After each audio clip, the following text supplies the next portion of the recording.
রাসূল সাল্লাল্লাহু আলাইহি সাল্লাম কিয়ামতের আগে অনেকগুলো আলামতের সম্পর্কে হাদিসে বিস্তারিত বলেছেন। এগুলো সাধারণত দুই ভাগে ভাগ করা হয়ে থাকে। নাম্বার 1 ছোট আলামত, নাম্বার 2 বড় আলামত। ছোট আলামত এগুলো ধীরে ধীরে ঘটতে থাকে, অনেকগুলো ইতিমধ্যে ঘটে গেছে বা ঘটবে। ঈমান ও দিনের দুর্বলতা, মানুষ দিন থেকে দূরে সরে যাবে, নামাজ রোজা কমে যাবে, ইসলামের জ্ঞান কমে যাবে। নৈতিক অবক্ষয়, মিথ্যা প্রবণতা, সুদ বৃদ্ধি পাবে, অবিচার অশ্লীলতা বেড়ে যাবে, মানুষ বিশ্বাসঘাতক হবে।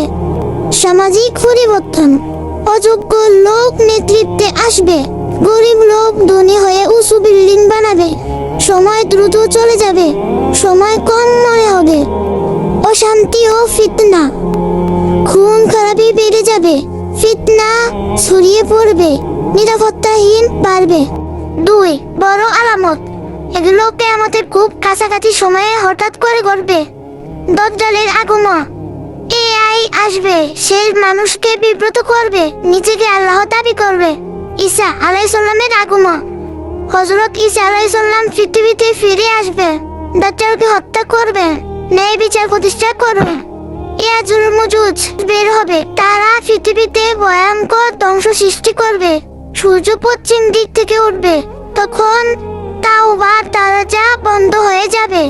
দোয়া দুখান, আকাশে এক ধরনের দোয়া ছড়িয়ে পড়বে। দাওয়াতুল আরাদ, অদ্ভুত প্রাণী, মাটির নিচ থেকে এক অদ্ভুত প্রাণী বের হবে, মানুষের সাথে কথা বলবে। 3টি বড় ভূমিকম্প, পূর্বে পশ্চিমে ও আরব দ্বীপে হবে। আগুন বের হওয়া, ইয়ামের থেকে আগুন বের হয়ে মানুষকে একক করবে।